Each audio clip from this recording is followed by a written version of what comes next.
Hello दोस्तों, NMM classes में आपका स्वागत है। आज की क्लास में अपन यहाँ पे किसी भी संख्या के अभाज्य गुणनखंड या फैक्टर कैसे निकाले जाते हैं यहाँ पे डिस्कस करेंगे।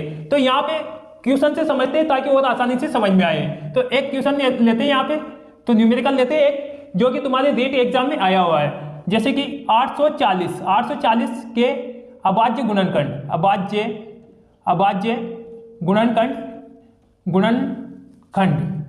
गुणनखंड या फैक्टर बोल सकते हो, ज्ञात करें। चार ऑप्शन दिए हुए होते हैं तुम्हारे।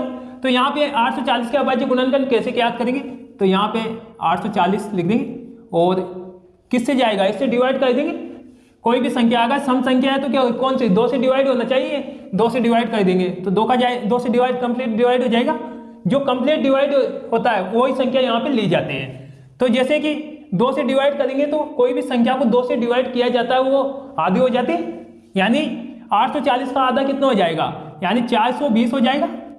इसी प्रकार अब फिर वापस 0 एक सम संख्या है तो फिर भी 2 से डिवाइड होगा, 2 से डिवाइड होगा तो कितनी बार जाएगा ये, 420 का आधा कितना होता है, 210 हो जाएगा, 210। इसी प्रकार अब 2 से जाएगा ये, क्योंकि लास्ट में फिर भी सम संख्या है, तो 210 का आधा कितना हो जाता है, 105 हो जाएगा।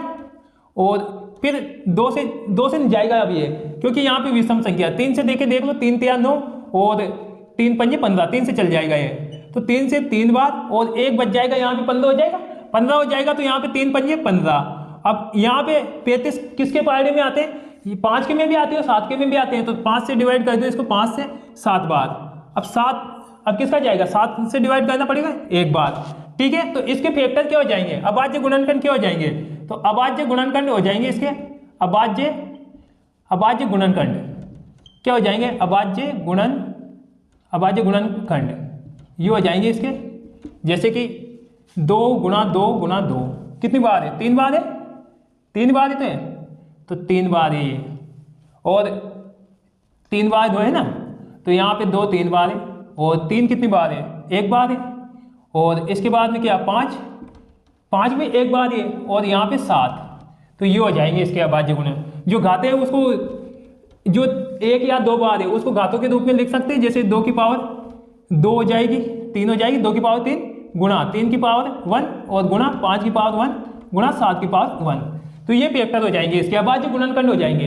लेकिन इससे ज्यादा आगे अगर सवाल पूछता है तो जैसे अभाज्य गुणनखंडों की संख्या, अभाज्य गुणनखंडों की संख्या क्या हो जाएगी, अभाज्य गुणनखंडों की संख्या ज्ञात करेंगे तो क्या हो जाएगा, कितनी हो जाएगी इसकी संख्या, तो जो घातों का योग कर देंगे तो वो अपने पास संख्या निकल जाएगी, घातों की संख्या निकाल लो तो अपना अभाज्य गुणनखंडों की संख्या आ जाएगी। तो घाते कितने हैं, जैसे 3 है, घातों की संख्या या घातों का योग लिख सकते हो, घातों का योग लिख लो तुम, तो घातों का योग, तो 3 + 1 + 1 + 1 कितने हो जाएंगे, 3 और 3 कितने हो जाएंगे, 6 हो जाएंगे। तो यहाँ पे 6 अपना करेक्ट आंसर हो जाएगा अगर अभाज्य गुणनखंडों की संख्या पूछ लेगा तो। इसके बाद में वो पूछ सकता है कि अभाज्य गुणनखंडों का योग ज्ञात करो, अभाज्य गुणनखंडों का योग, अभाज्य गुणनखंड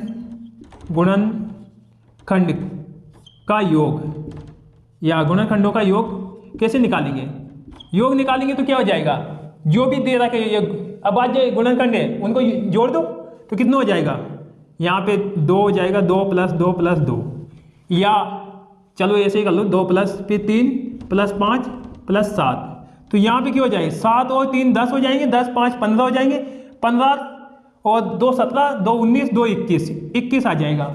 इसी प्रकार अगर वो कल को ये पूछ ले क्वेश्चन की तुम गुणनखंडों की संख्या ज्ञात करो, अभाज्य गुणनखंड अलग होते हैं, गुणनखंड अलग होते हैं, तो वो पूछ ले कि गुणनखंडों की संख्या,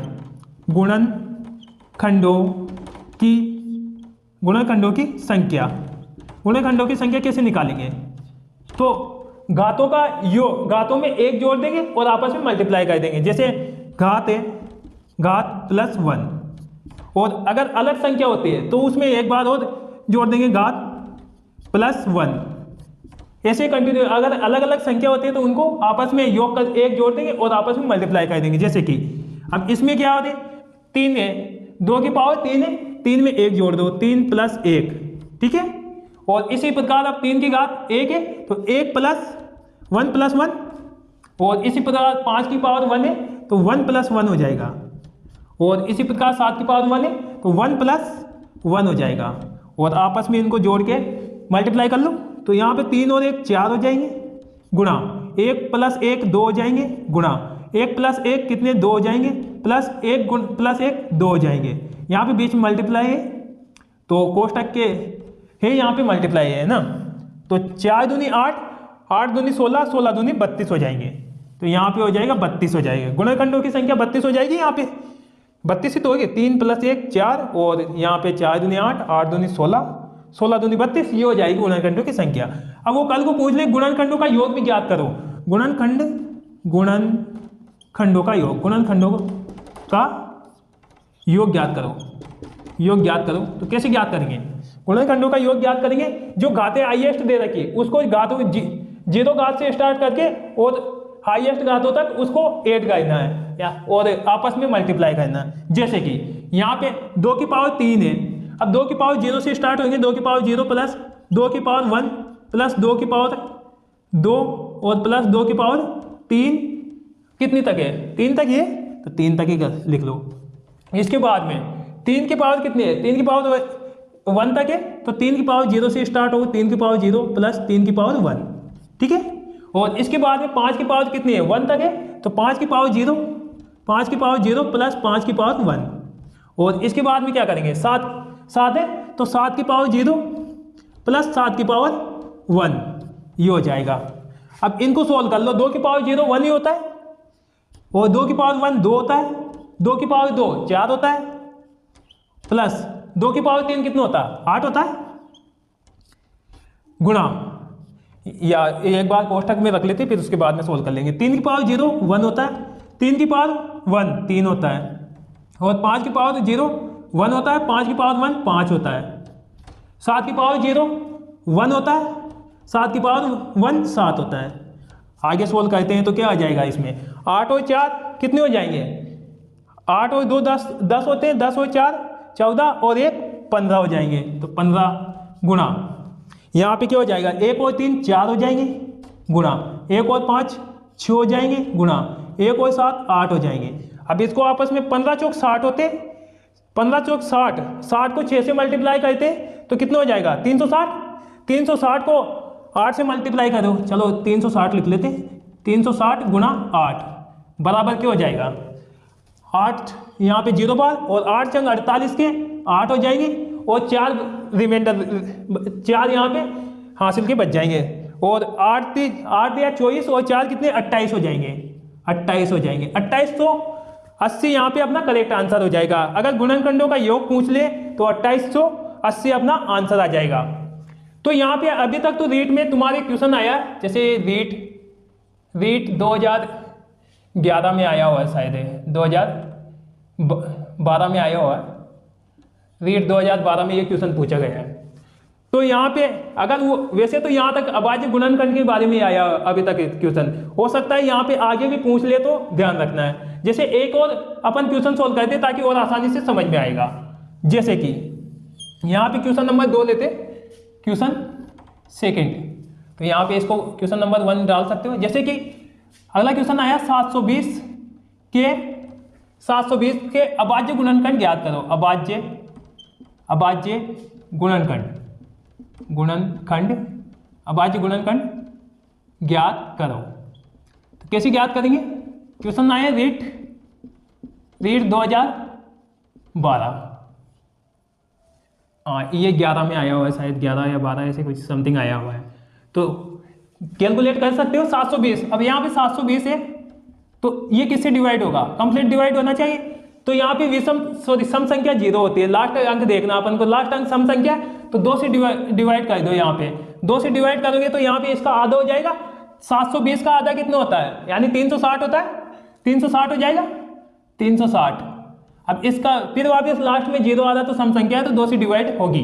360 का आधा कितना होता है 180, और यहाँ पे फिर भी 0 आधा लास्ट में तो 2 से डिवाइड होगा। 2 से डिवाइड होगा तो इसका आधा करना पड़ेगा, आधा कितना हो जाएगा 90, और फिर लास्ट में 0 है तो 2 से डिवाइड करना पड़ेगा, तो 90 का आधा कितना होता है 45 हो जाएगा। अब यहाँ पे लास्ट डिजिट क्या है, विषम संख्या है, विषम संख्या है तो फिर 3 का देंगे, अगर 3 का नहीं जाता है तो फिर 5 का देंगे।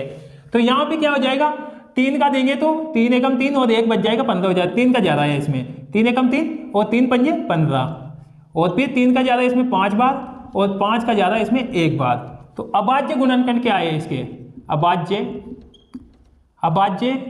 गुणनखंड क्या है अपने पास, तो 2 कितनी बार है 4 बार मल्टीप्लाई में, 6 से 2 है, 2 गुणा 2 गुणा 2, और इसके बाद में क्या है 3 गुणा 3, 3 गुणा 3, और साथ में क्या दे रखा गुणा 5, ये है।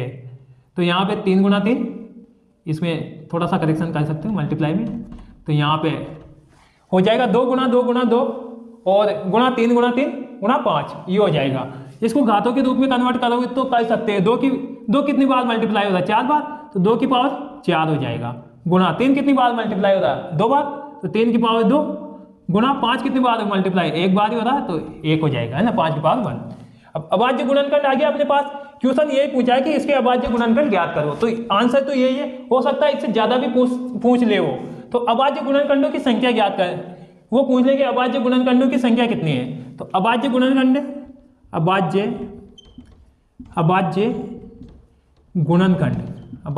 गुणनखंडों की संख्या, अभाज्य गुणनखंडों की संख्या क्या हो जाएगी इसमें, तो क्या हो जाएगा घातों का योग कर दो, यानी घात क्या है 4 + 2 + 1, तो कितने हो जाएंगे 4 + 2 6 होते हैं, 6 और 1 7 हो जाएंगे। तो ये अपना अभाज्य गुणनखंडों की संख्या आ गई। वो पूछ ले कि अभाज्य गुणनखंडों का योग ज्ञात करो, तो दूसरा क्वेश्चन पूछ सकता है वो अभाज्य गुणनखंडों का योग क्या होगा, तो इनका योग ज्ञात कर लो। 2 कितनी बार है, या तो 2 को 4 बार लिख के ऐड कर लो, या 2 को कितनी जो घाते हैं उसको तो कितनी संख्या से मल्टीप्लाई कर लो। तो यहाँ पे कितना हो जाएगा, चलो इसको ऐड कर लेते हैं, 2 + 2 + 2 कितनी बार 4 बार ही तो ऐड करने हैं, और इसके बाद में 3 + 3 + 5, ये अभाज्य गुणनखंडों का योग हो जाएगा। कितना हो जाएगा 5 3 8, 8 और 3 11, 2 13, 13 2 15, 15 2 17, 17 2 19 हो जाएंगे, 19 हो जाएंगे इसमें, ये 19 हो जाएंगे, 19 ये 19 आ जाएंगे इनका योग। इसी प्रकार एक और क्वेश्चन पूछ सकता हूँ कि इसमें गुणनखंडों की संख्या ज्ञात करो, गुणनखंडों की संख्या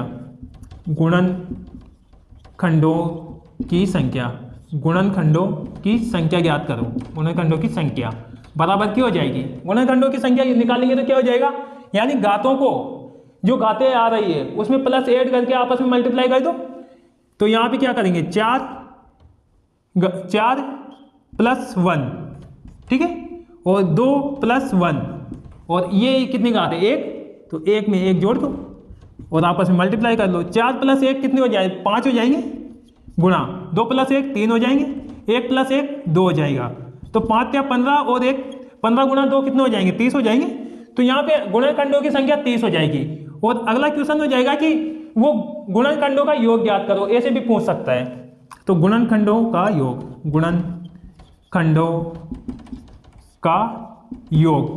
योग कैसे निकालेंगे, तो यहाँ पे जो घातें दे रखे कितने हाईएस्ट पावर 4 है, तो यहाँ पे 2 की पावर जो संख्या है अब उसको 0 जो घाते हैं 0 से स्टार्ट होगी और हाईएस्ट पावर तक चलती रहेगी। जैसे कि 2 की पावर 0 + 2 की पावर 1 + 2 की पावर 2 और 2 की पावर 3 + 2 की पावर 4, यहाँ तक जाएगी ये। इसी प्रकार अब 3 की पावर 2 है तो 3 की पावर 0 से स्टार्ट हो, 3 की पावर 0 + 3 की पावर 1 + 3 की पावर 2 हो जाएगी। अब यहाँ पे क्या है 5 की पावर 1, 5 की पावर 0 से स्टार्ट होना है, तो 5 की पावर 0 + 5 की पावर 1, ये हो जाएगा। अब इनको सोल्व कर लो। 2 की पावर 0 की वैल्यू क्या होती है 1 ही होती है, तो 1। 2 की पावर 1 की वैल्यू क्या होती है, यहाँ पे 2 हो जाएगी। 2 की पावर 2 की वैल्यू क्या हो जाएगी 4, तो यहाँ पे 4 हो जाएगी, प्लस 2 की पावर 3 कितने होता है 8 होता है, तो यहाँ पे 8 हो जाएगा या 8। और इसके बाद में 2 की पावर 4 कितना होता है 16 होता है, सब जानते हैं। 2 की पावर 4 कितना होता है 16। अब 3 की पावर 0 1 होता है, 3 की पावर 1 यानी 3 हो जाएगा, 3 की पावर 2 कितना हो जाएगा, 9 हो जाएगा।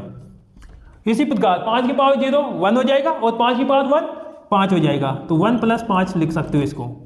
आगे सोल्व करेंगे तो क्या हो जाएगा, 16 में 4 जोड़ेंगे तो 20 हो जाएगा, 20 में 8 जोड़ेंगे तो 28, 28 में 2 जोड़ेंगे तो 30 हो जाएगा, 30 और 1 31 हो जाएगा।